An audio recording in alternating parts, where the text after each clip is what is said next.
The absolute best decision I made was taking the interview for venture capital with BDC, who I started my career with.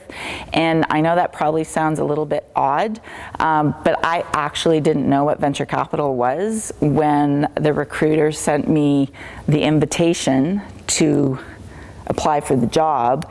And it's because the mentor who I mentioned earlier, my prof, who was well known in the local community, he was involved with private business as well as academia. The recruiter came to him, said, we have this opening at BDC for venture, and it was when everybody wanted to get into investment banking and venture capital. My name was the only one he gave the recruiter. And the recruiter reached out to me, I gave the CV, submitted my CV, which was teaching and marketing manager in business before, and the recruiter sent me this very polite decline. And I was like, good, no problem. Didn't really know what I was applying for anyway. And my prof, his name is Rafi, he called up the recruiter and berated that person and said there was a reason I only gave you one name. And this is a story he told me long after, but then Rafi called me. I was at school in Hong Kong, and he yelled at me and he said, there's a reason I want you to apply for this job. And it goes back to what I mentioned earlier about he saw things in me that he wanted in the industry. He said, we need more people like you in venture, people that the way he described it, and even Dave who hired me said, we need more relationship people, strategic thinkers, people who know how to take complicated ideas and crystallize it.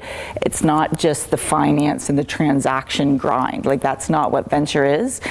It's a tough business, but I'm in it, and I'm still in it, and I've started my own fund because the best part of the day job is the diversity and the relationships that you make along the way. And it was kind of tough on a Friday night in Hong Kong being yelled at by your prof and said, you're going to book that flight. It's like, okay.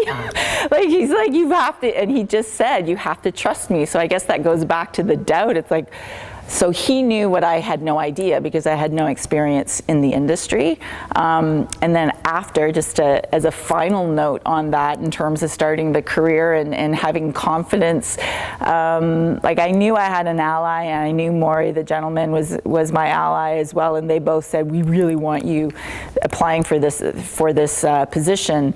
The other thing was, after I got the job, the recruiter asked me to come meet with him. And I can remember it like it was yesterday. He took out this pad of paper and he looked at me. He's like, I need to understand what makes you so special.